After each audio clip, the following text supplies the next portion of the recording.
Recently, Ms. Rick's Theory of Knowledge class got a chance to interview a Chilean professor over Skype to discuss philosophy.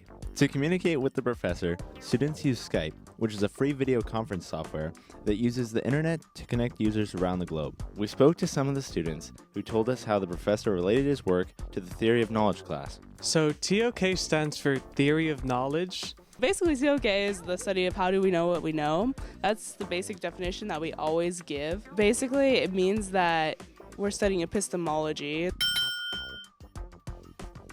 So we had a presentation with the Chilean philosopher, and he was talking about the nature of truth in relation to knowledge. So the professor that presented all this information to us, his name is Professor Bronchi.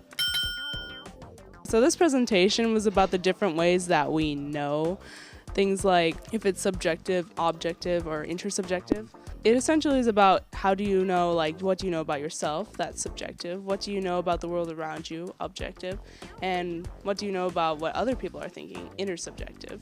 I'm not going to get into super crazy terms here, but it's pretty deep stuff. They do a lot of thinking that us high school kids just kind of like over.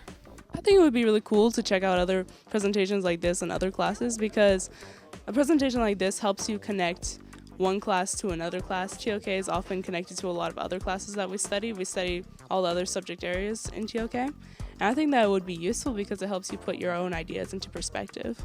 Having more experts come talk to each class about and give their opinions gives the stuff that we learn in all our classes more feeling to it. It's not something we just learn, it's actually something other people like dedicate their lives to, and it gives it more meaning to us. It's not just read it and forget it later on.